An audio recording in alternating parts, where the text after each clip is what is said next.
viaje a través de la historia, los hechos y los protagonistas a la luz de la Santa Iglesia Católica Apostólica Romana. Historias de hombres ejemplares que lo dieron todo por servir a Dios nuestro Señor. Hechos heroicos que marcaron un antes y un después en la vida de las naciones y reinos. Protagonistas del devenir histórico, marcaron a sangre y fuego sus vidas para salvar sus almas y la de sus prójimos. Esto es lo que le proponemos vivir en nuestra programación cada día. Un encuentro a través de las fronteras del tiempo y del espacio para emocionarse y poner fuego en nuestras vidas.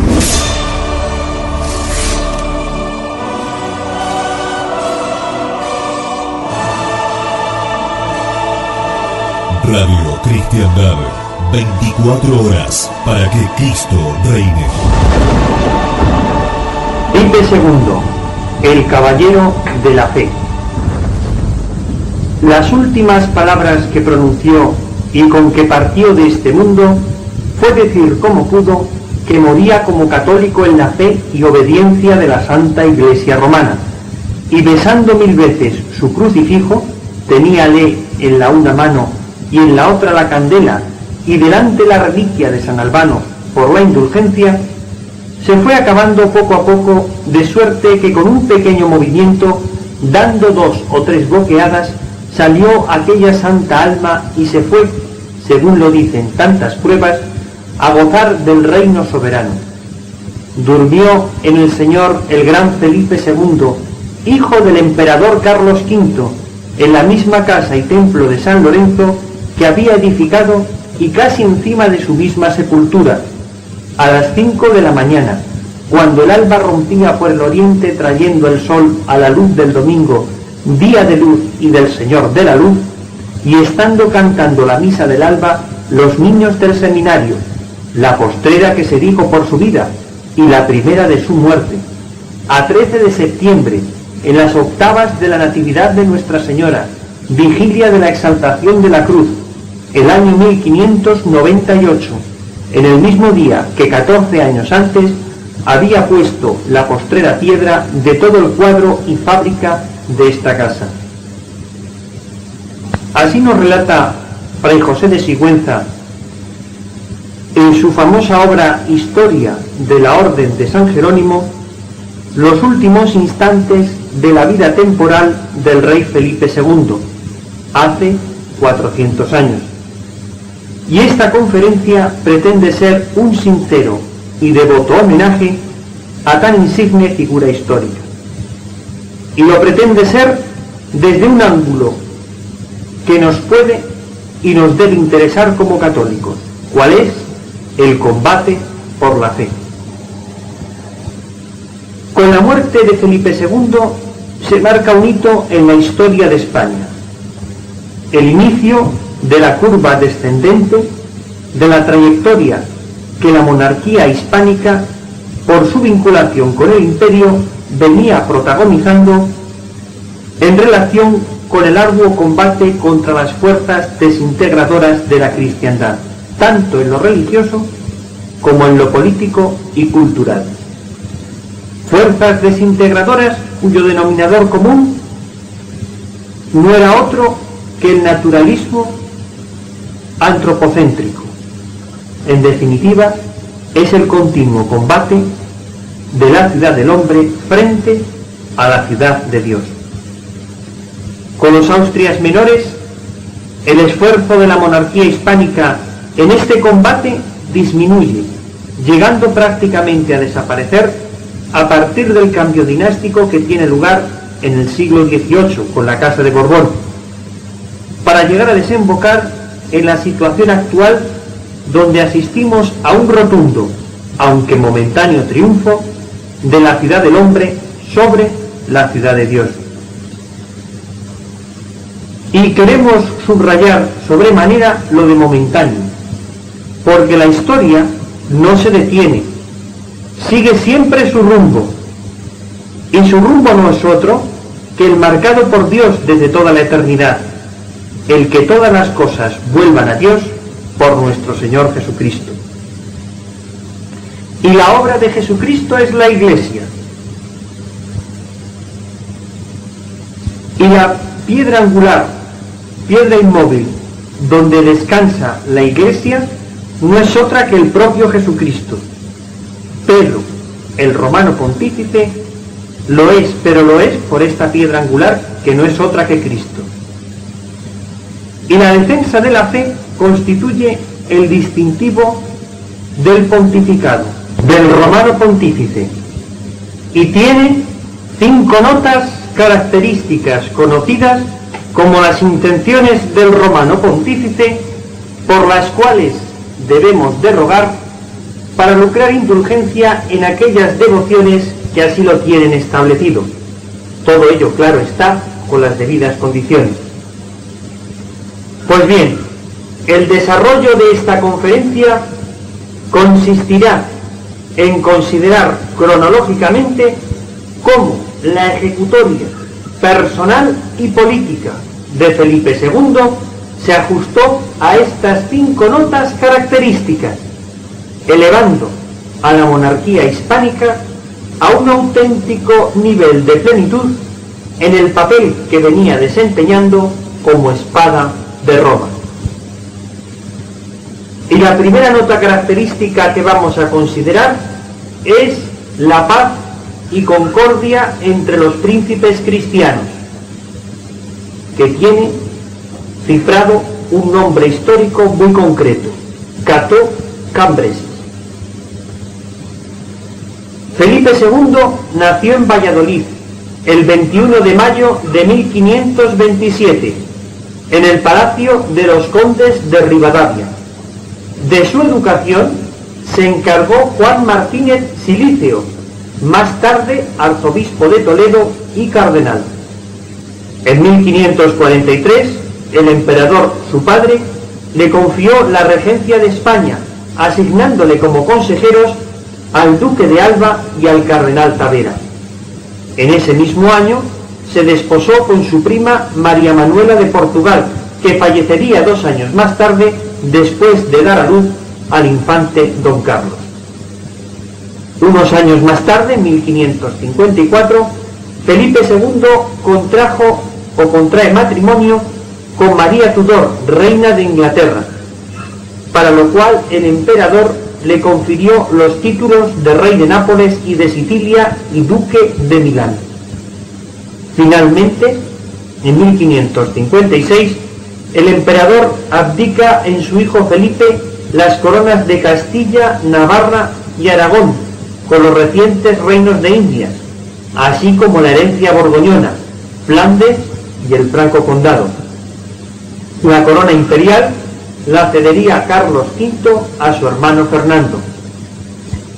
Después de esta cesión de coronas, el emperador Carlos V se retiró a Yuste, donde fallecería 2 años más tarde, 1558.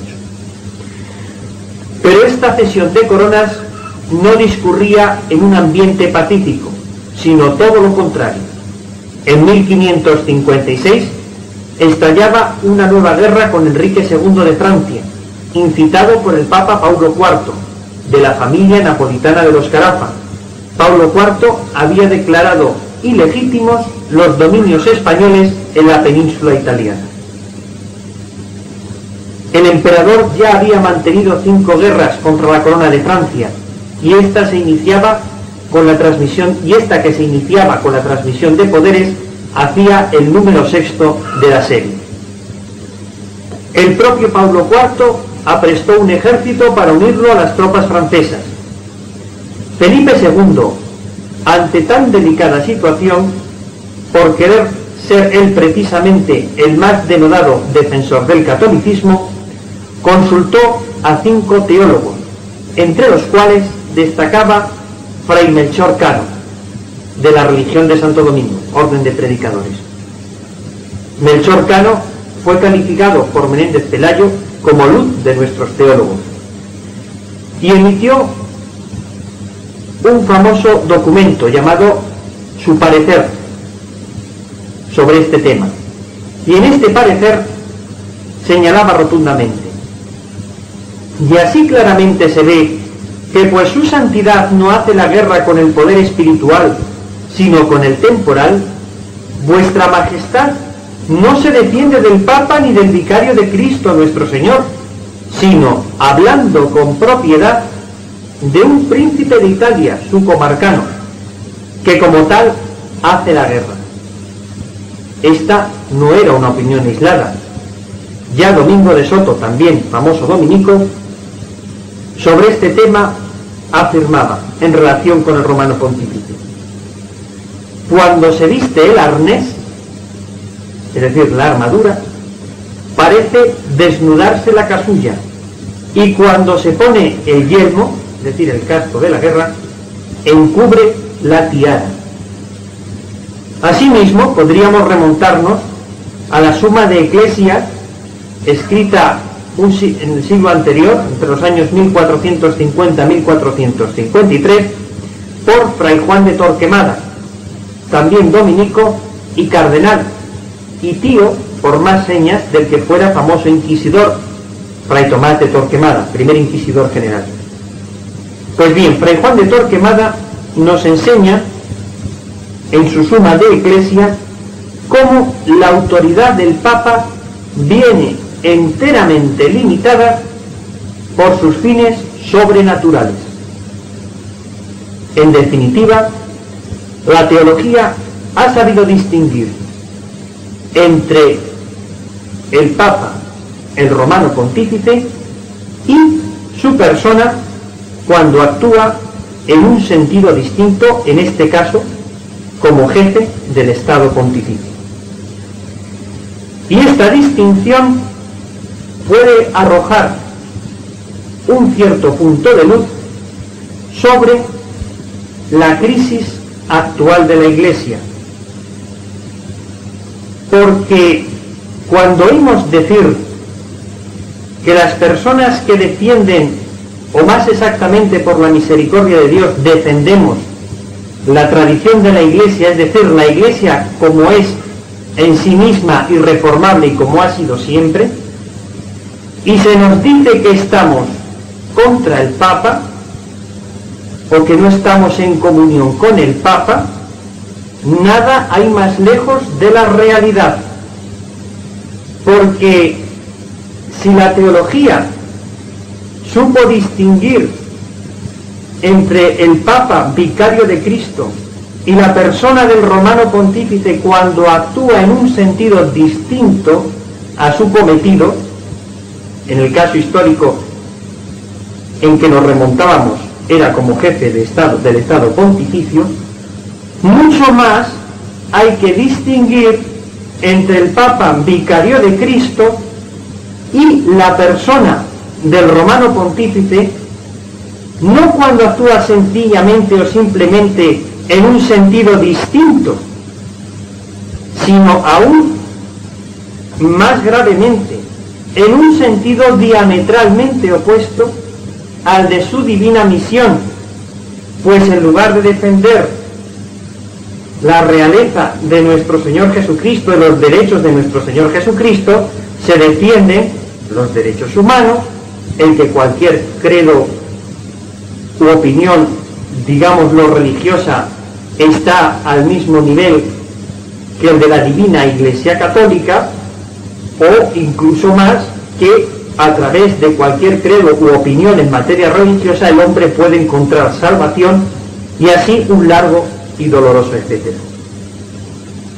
Y con esto cerramos este paréntesis para volver a la situación en que se encontraba Felipe II en el año 1556. La respuesta no se hizo esperar. El duque de Alba, virrey de Nápoles, invadió las tierras del romano pontífice, de los estados pontificios, deteniéndose ante las mismas murallas de Roma. El otro escenario de esta contienda tuvo lugar en Francia, en la Picardía oriental. Felipe II reclutó un ejército en Flandes, el cual, al mando del entonces gobernador de Flandes, duque Manuel Filiberto de Saboya, puso cerco a la fortaleza de San Quintín. El ejército francés de socorro, dirigido por el condestable de Montmorency, fue derrotado el 10 de agosto de 1557 en la célebre batalla de San Quintín, a raíz de la cual la mencionada fortaleza capituló 2 semanas más tarde, y una nueva victoria española al año siguiente, 1558, la victoria de Gravelinas, condujo finalmente a la paz de Cateau-Cambrésis, año 1559, en virtud de la cual la corona de Francia renunció al milanesado y a Nápoles, poniéndose así punto final a 40 años de hostilidades, cuyo resultado práctico había sido el debilitamiento de la cristiandad en beneficio de la amenaza turca y del desarrollo de la herejía protestante. Una consecuencia de esta paz, consecuencia muy importante, fue la reanudación de las sesiones del Concilio de Trento, hasta su conclusión en 1563.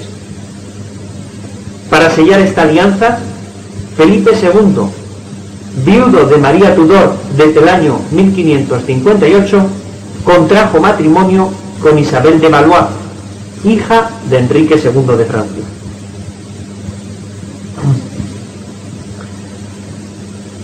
La siguiente consideración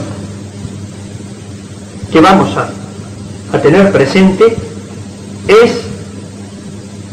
en relación con estas notas características que mencionábamos al principio, es la extirpación de la herejía, materializada en la lucha contra el protestantismo. La Revolución Protestante, que nace históricamente en 1517 con la fijación de las tesis de Lutero en las puertas de la iglesia del castillo de Wittenberg, en Alemania, y que va a ensangrentar la cristiandad hasta la mitad del siglo siguiente, no tuvo en los reinos peninsulares casi impacto, debido fundamentalmente al saneamiento de los cuadros eclesiásticos y de las órdenes religiosas operado durante el reinado de los reyes católicos y gracias a la iniciativa de estos reyes, así como también a la institución del Santo Oficio de la Inquisición, establecida a instancias de los propios reyes católicos. Y es precisamente el Santo Oficio de la Inquisición quien, a comienzos del reinado de Felipe II, descubre en Valladolid y Sevilla 2 focos protestantes de cierta significación, los cuales fueron desarticulados, al decir de Menéndez Pelayo, con ponderada efusión de sangre, merced a 4 autos de fe, 2 en cada una de las respectivas ciudades. Esto aconteció en los años 1558-1559. Precisamente, uno de estos autos de fe, el de octubre de 1559, en Valladolid, fue presidido por el rey, jurando en público toda la familia real proteger la fe y apoyar la Inquisición.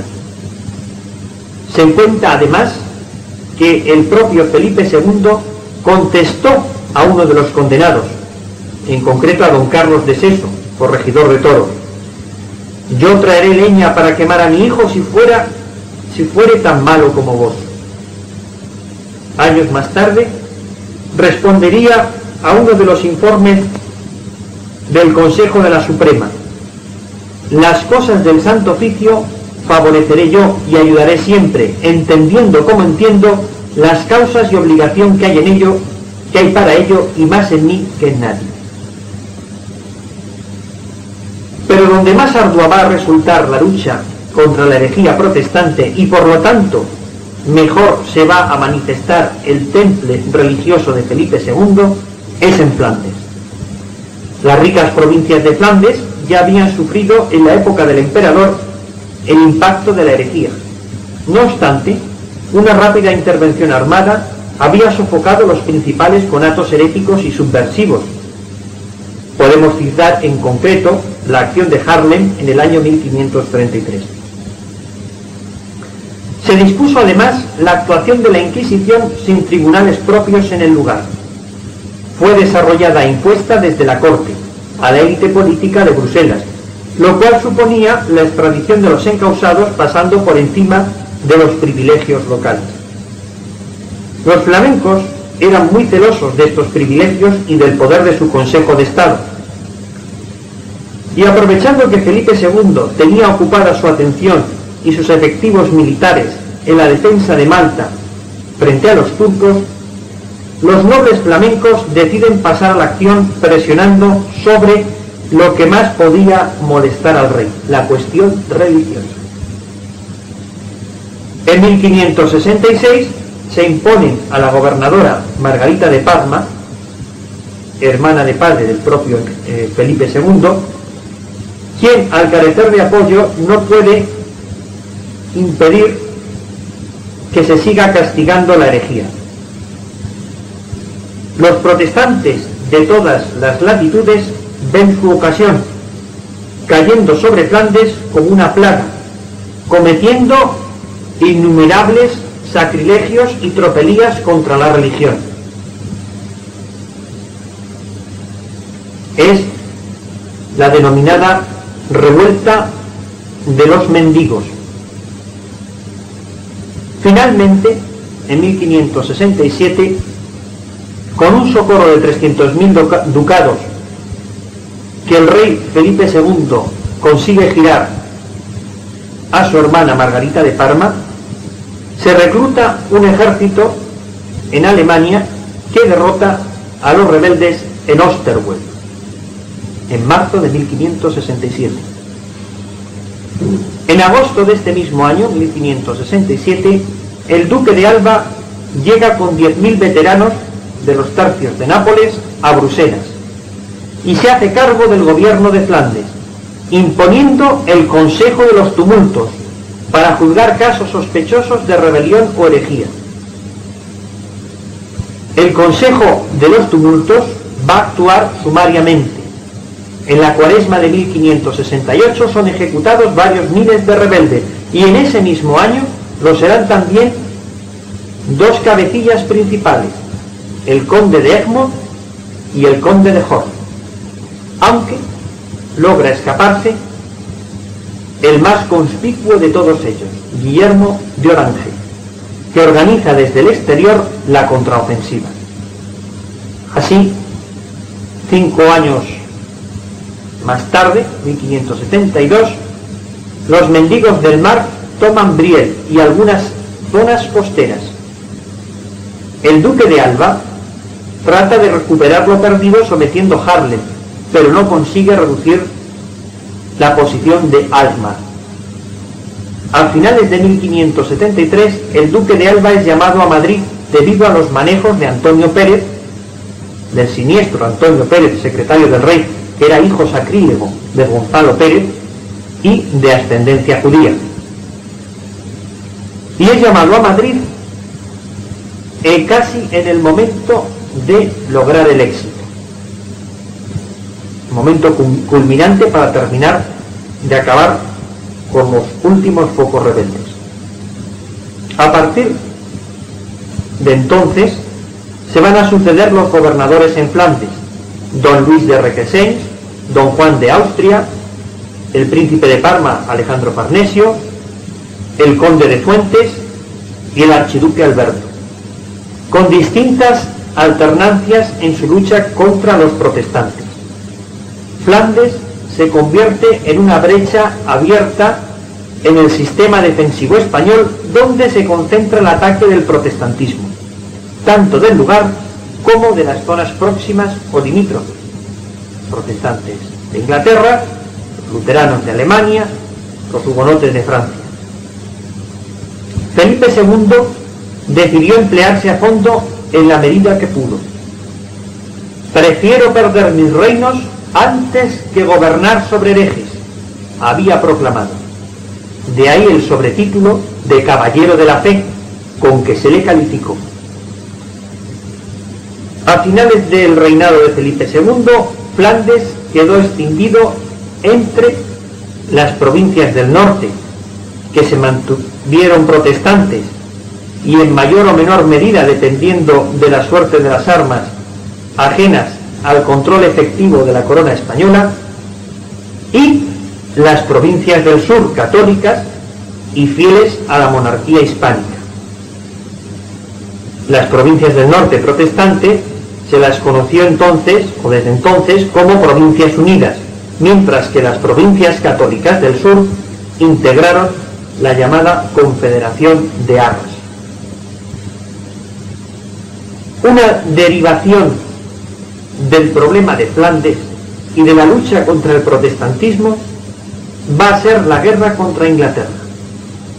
A la muerte de María Tudor, 1558, sube, o más exactamente usurpa, el trono inglés Isabel, hija ilegítima de Enrique VIII, puesto que el único y verdadero matrimonio de este rey fue con Catalina de Aragón. Isabel desencadenó en Inglaterra una persecución contra los católicos. Protegió y alentó a los protestantes flamencos contra Felipe II, los antes mencionados mendigos del mar, así como incitó a distintas acciones de piratería contra los reinos de Indias, llevadas a cabo por los marinos ingleses o piratas ingleses Drake y Hawkins. María Estuardo, reina de Escocia y candidata legítima al trono inglés por ser nieta de una hermana de Enrique VIII, fue víctima de su tía Isabel en 1587. Esta acción, este asesinato de la reina de Escocia, María Estuardo, facilitó las legítimas aspiraciones de Felipe II al trono inglés por ser viudo de María Tudor. Así las cosas, y ampliado desde el año 1581 el frente atlántico de la monarquía hispánica por la incorporación del Reino de Portugal, Felipe II decidió la magna empresa de enviar una poderosa flota armada que recogiera los tercios de Flandes de Alejandro Farnesio y desembarcara en Inglaterra un poderoso ejército que acabara con Isabel y con el poder de los protestantes. Fue la conocida Armada Invencible, que partió en el año 1588 del puerto de Lisboa, y que, dispersada por el temporal y hostigada por los corsarios ingleses, hubo de regresar mermada a España, con la mitad de sus efectivos, sin poder cumplir su objetivo. La arriesgada empresa había sido concebida quizá por el mejor marino de entonces, don Álvaro de Bazán, marqués de Santa Cruz, pero no pudo ser ejecutada por él, ya que su fallecimiento en 1588 lo impidió. Su sucesor en el mando, el duque de Medina Sidonia, carecía de pericia. Él mismo lo había puesto de manifiesto. Y, además, el equipamiento de la flota se hizo con cierta precipitación. Esto explica en gran medida el fracaso de la expedición. No obstante, los ingleses quedaron muy impresionados por el poder español desarrollado o manifestado, más exactamente, por la Armada Invencible. Y en lo sucesivo van a desarrollar los ingleses, una serie de expediciones marítimas a la desesperada contra la monarquía hispánica, expediciones que se van a estrellar contra el dispositivo defensivo español. Son los ataques por Drake y Essex a Portugal, que fracasaron, y los ataques de Drake y Hawkins a Puerto Rico y Panamá, donde ambos encontraron la muerte en el año 1595. Felipe II también va a intervenir en Francia, en las guerras de religión, apoyando a la familia Guisa, los duques de Guisa, que defendían la causa católica frente a los Borbones, que defendían el protestantismo. Y aunque Enrique de Borbón es coronado rey de Francia, antes hubo de convertirse, al menos oficialmente, al catolicismo en el año 1593. Asimismo, Felipe II socorrió en Irlanda al conde de Tyrone en su lucha contra la Inglaterra protestante en el año 1594. En síntesis, podemos decir que Felipe II, si bien no consiguió vencer en su combate contra el protestantismo, tampoco fue vencido por la herejía.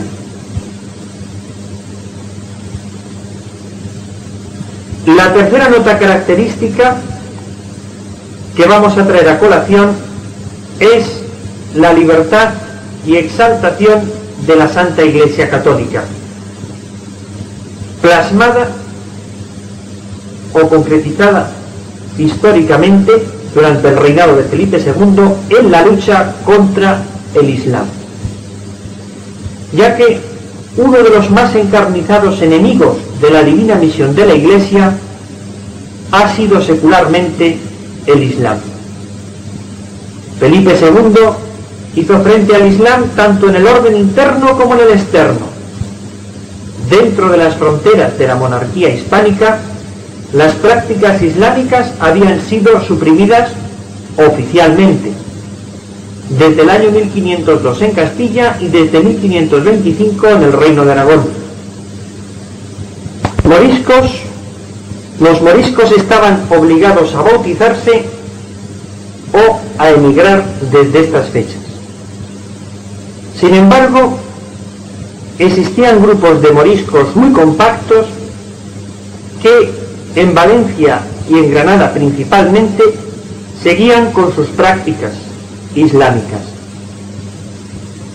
El problema adquiría una relevancia internacional por el casi pleno dominio turco en el Mediterráneo oriental y su pujante amenaza en el Mediterráneo occidental.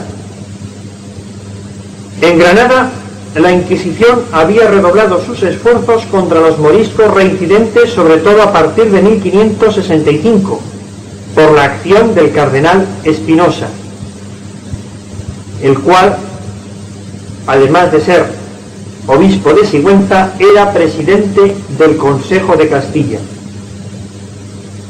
Y dicho por Felipe II, fue el mejor de sus ministros.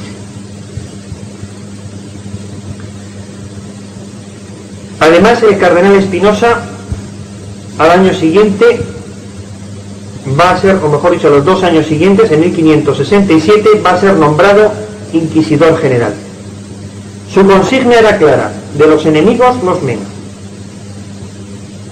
Una proclama real de 1567, inspirada por el propio cardenal Espinosa, obligaba a los moriscos al abandono de su vestido, lengua, costumbres y prácticas religiosas en el plazo de 1 año, so pena de multas y encarcelamiento.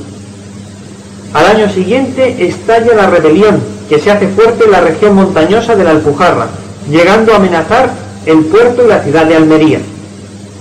Felipe II encarga a su hermano don Juan de Austria la dirección de la campaña militar en 1569, y don Juan de Austria, en el plazo de 1 año y medio, consigue aplastar la subversión morisca.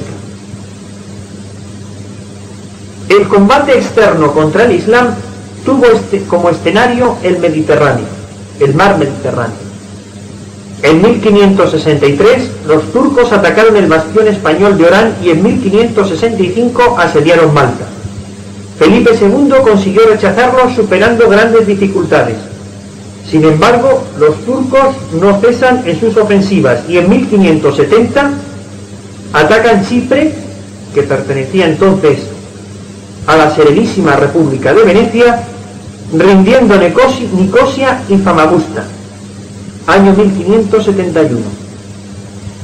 A instancias, esta caída de Famagusta supone un aldabonazo a las conciencias de la cristiandad y muy particularmente al Papa entonces felizmente reinante San Pío V, y a instancias suyas se forma la Santa Liga, constituida por los estados pontificios, España y Venecia. La Santa Liga, al mando de don Juan de Austria, consigue el 7 de octubre de 1571 la victoria de Lepanto. La Armada Española tenía como capitanes a don Álvaro de Bazán, marqués de Santa Cruz, a don Andrea Doria y a don Luis de Requesens. La pontificia las galeras pontificias estaban al mando de Marco Antonio Colonna, y la escuadra veneciana tenía como principales almirantes a Barbarigo y Venero. La batalla se decidió en gran medida por la acción de don Álvaro de Bazán, que actuaba en retaguardia como fuerza de socorro deslizante, acudiendo a los puntos de mayor peligro según convenía en el combate. Y otra acción fundamental que decidió la victoria fue el asalto de don Juan de Austria con su galera La Real a la galera almirante de la flota turca, la Sultana, al mando de Alí Bajá. En este asalto estuvo auxiliado por Colonna y don Álvaro de Bazán, y tras un reñido combate se acabó izando en la galera sultana el estandarte de la Santa Liga. Después de esta victoria, y a pesar de la deserción veneciana, quien alegó las graves pérdidas que había sufrido su escuadra, se acabó tomando la ciudad de Túnez en 1573 por don Juan de Austria. Lamentablemente no se pudo sacar todo el partido de esta victoria, debido a que los turcos reconstruyeron rápidamente su flota, por una parte, y por otra, Felipe II se vio comprometido por el nuevo levantamiento protestante en Flandes. En 1574 los turcos llegan a recuperar Túnez, y al final Felipe II acaba firmando una tregua con el sultán en el año 1580. No obstante, el imperio de la Sublime Puerta, como se conocía entonces al imperio turco, había dejado de ser una amenaza en el Mediterráneo para la cristiandad.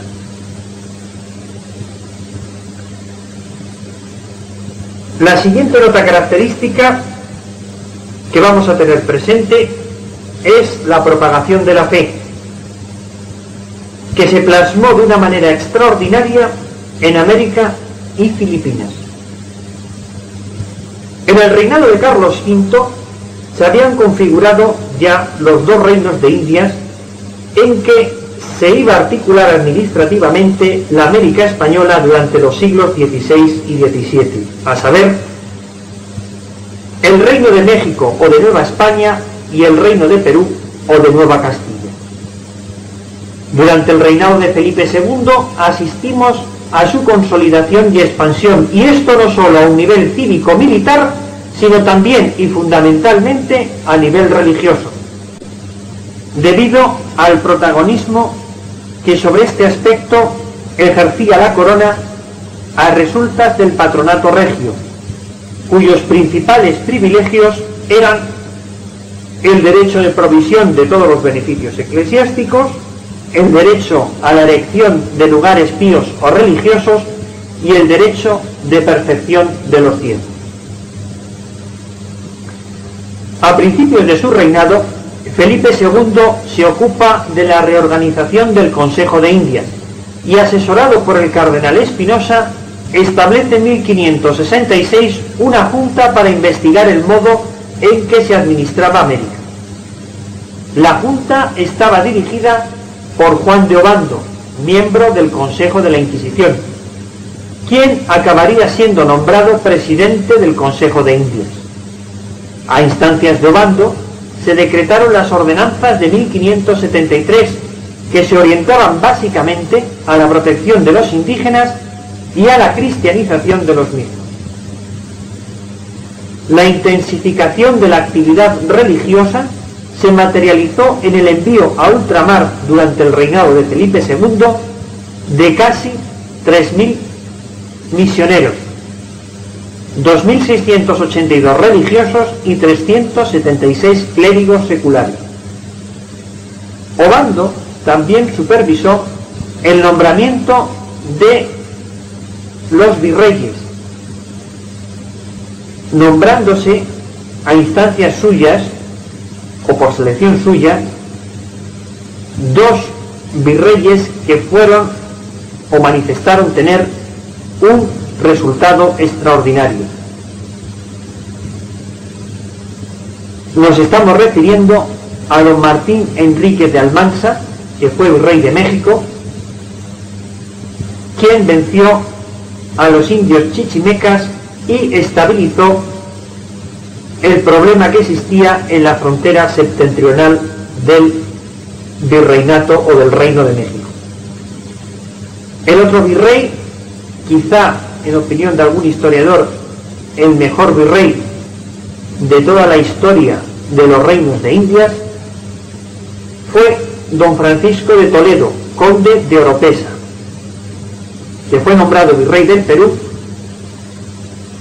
y como puntos destacables de su gestión podemos citar la liquidación de los indios incas idólatras de Vilcabamba y la fundación de multitud de ciudades como Huancavelica, Oropesa, Santiago del Cercado, Las Charcas, Cochabamba, Santa Cruz de la Sierra, Salta y Jujuy.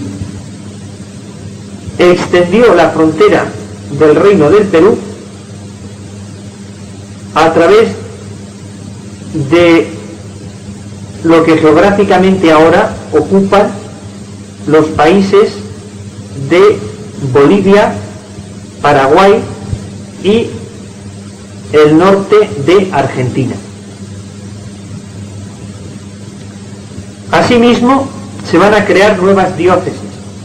Yucatán en el año 1561, Santiago de Chile también en ese mismo año, Santa Fe de Bogotá, esta con el rango de metropolitana, es decir, de arzobispado, en el año 1564, la Imperial Concepción en 1564, Tucumán en 1570.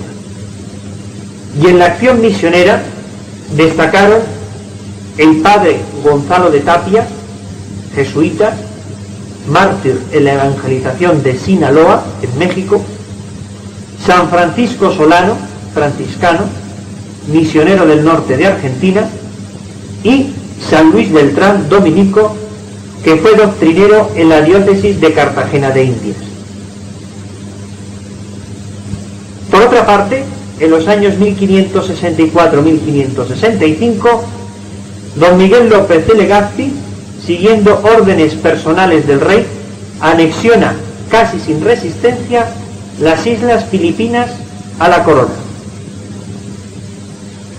El nombre de Filipinas viene porque ya Ruiz López de Villalobos, en 1542, había denominado Filipina a la isla de Leyte, en honor del entonces infante o príncipe de Asturias, Felipe, que luego sería, claro está, Felipe II. Pues bien, con la anexión de todo el archipiélago a la corona, el nombre de Filipina se extiende a todas las islas del mismo.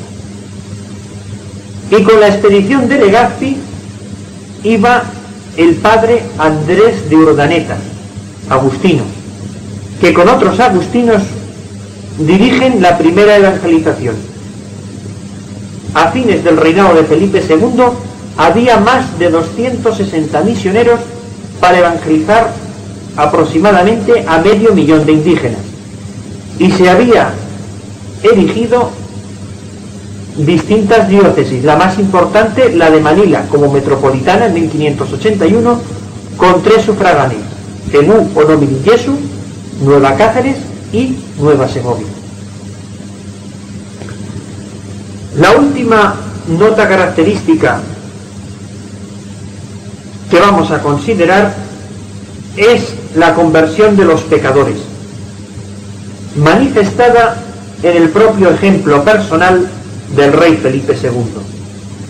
El mejor predicador es fray ejemplo, decía San Francisco de Asís.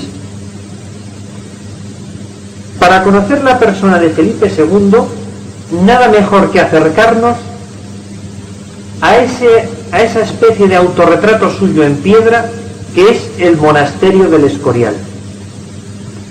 Ya a principios de su reinado, en el año 1561, puso de manifiesto que, en reconocimiento de la victoria que nuestro Señor fue servido darme el día de San Lorenzo, el año 1557, tengo determinado de edificar y dotar un monasterio donde se le hagan continuas gracias por ella y sacrificios y oraciones por las ánimas del emperador y de la emperatriz, mis señores padres, que hayan santa gloria y la mía. La obra, iniciada en abril de 1563, concluiría en septiembre de 1584, una duración total de 21 años.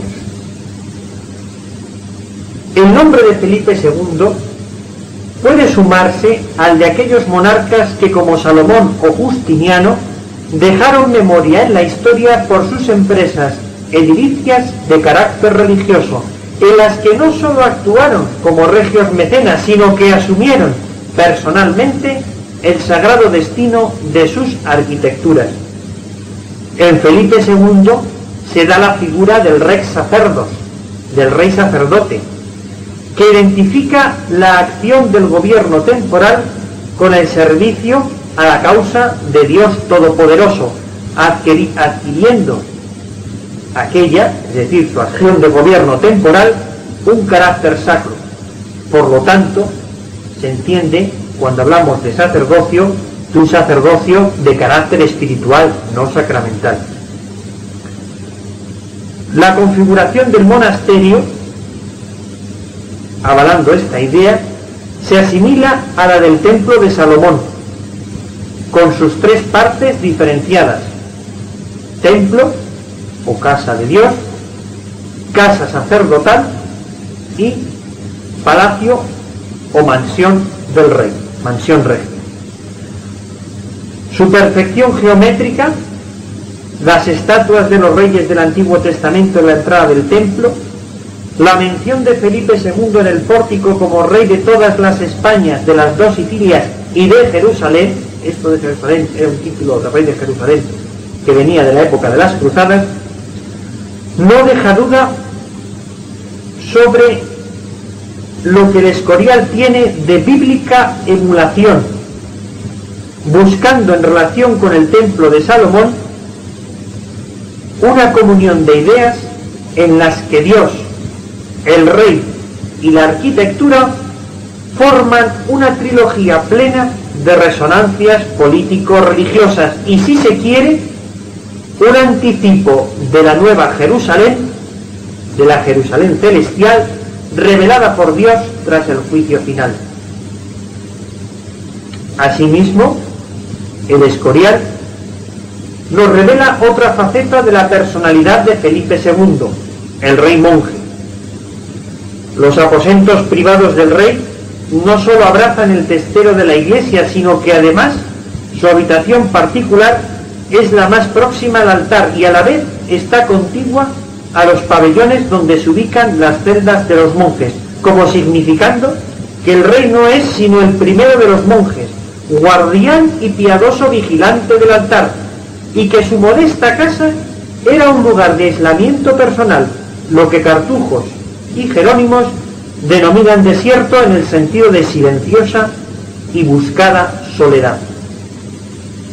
En este ambiente tuvo lugar su fallecimiento, con gran edificación de todos los circunstantes, por la gran entereza con que asumió todas sus dolencias. He querido, hijo mío, decía el futuro Felipe III, que os hallareis presente a este acto para que veáis en qué para todo. En suma, toda una vida marcada por la fe y por consiguiente todo un inicio de la vida eterna en la vida presente, pues, como señala Santo Tomás de Aquino, la fe no es otra cosa que una disposición habitual de la mente por la cual comenzamos en nosotros la vida eterna. Y, siguiendo a San Pablo, diremos aquello de que sine fide imposible es la fere Deo. Sin la fe es imposible agradar a Dios. Muchas gracias por su atención. Un viaje a través de la historia, los hechos y los protagonistas a la luz de la Santa Iglesia Católica Apostólica Romana. Historias de hombres ejemplares que lo dieron todo por servir a Dios nuestro Señor. Hechos heroicos que marcaron un antes y un después en la vida de las naciones y reinos. Protagonistas del devenir histórico, marcaron a sangre y fuego sus vidas para salvar sus almas y la de sus prójimos. Esto es lo que le proponemos vivir en nuestra programación cada día. Un encuentro a través de las fronteras del tiempo y del espacio para emocionarse y poner fuego en nuestras vidas.